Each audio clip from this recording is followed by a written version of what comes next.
Headline में आपका स्वागत है, जहां हम आज की सुर्खियों को आपके लिए सरल बनाते हैं। मैं हूं शशि। और मैं हूं किरण। तो हाल ही में अंडों को लेकर एक बड़ी खबर आई जिसने कह सकते हैं कि कई लोगों को चिंता में डाल दिया। हाँ बिल्कुल।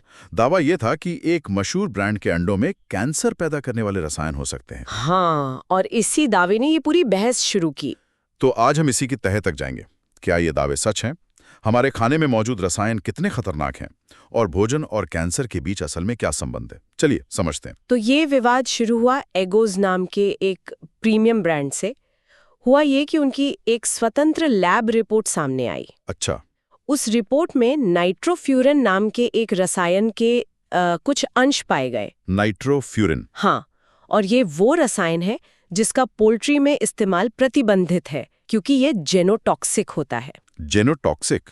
ये सुनने में तो काफी गंभीर लग रहा है। इसका मतलब क्या हुआ आसान भाषा में? कि ये रसायन हमारे शरीर के सबसे बुनियादी हिस्से यानी हमारे डीएनए को नुकसान पहुंचा सकता है। डीएनए को? हाँ, और जब डीएनए को नुकसान पहुंचता है तो कैंसर जैसी बीमारियों का खतरा बढ़ जाता है। अच्छा, तो रिपोर्ट में इसके कितने अंश मिले थे? क्योंकि आंकड़ों से ही असली कहानी पता चलती है। रिपोर्ट में एओजी का स्तर 0.74 माइक्रोग्राम प्रति किलोग्राम मिला। एओजी जो है वो नाइट्रोफ्यूरिन का ही एक मेटाबोलाइट है। अब दिलचस्प बात यह है कि ये मात्रा भारत की जो खाद्य सुरक्षा एजेंसी है FSSAI, उसकी 1 माइक्रोग्राम की कानूनी सीमा के अंदर है। एक मिनट, मतलब ये कानूनी तौर पर तो सुरक्षित है? हाँ, कानूनी तौर पर। फिर इतना हंगामा क्यों हो रहा है? यहीं पर तो असली बहस है।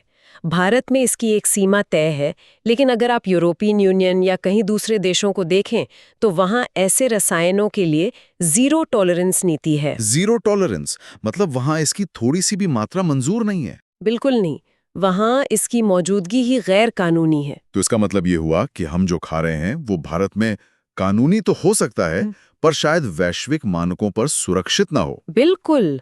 और ये विवाद हमें एक बड़े मुद्दे की याद दिलाता है, जो है भारत में खाद्य मिलावट। सही बात है, ये कोई नई कहानी तो है नहीं।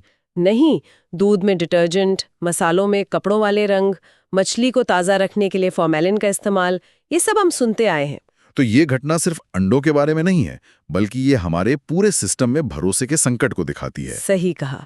और इसी से जुड़ा एक और सवाल है, भोजन और कैंसर का संबंध। हाँ, इसको लेकर बहुत सारी गलतफहमियां हैं। जैसे एक बहुत आम धारणा है कि चीनी खाने से कैंसर होता है। बिल्कुल, और ये एक बहुत बड़ी गलतफहमी है। तो सच क्या है? सच ये है कि चीनी सीधे तौर पर कैंसर नहीं करती, लेकिन बहुत ज्यादा चीनी खाने से मोटापा और शरीर में सूजन बढ़ती है। और वो कैंसर के रिस्क फैक्टर्स हैं। एग्जैक्टली। तो रिश्ता सीधा नहीं, घुमावदार है। अच्छा, और प्रोसेस्ड मीट के बारे में क्या? क्या हर तरह का प्रोसेस्ड मीट उतना ही खतरनाक होता है? नहीं, वो भी उतना सीधा नहीं है।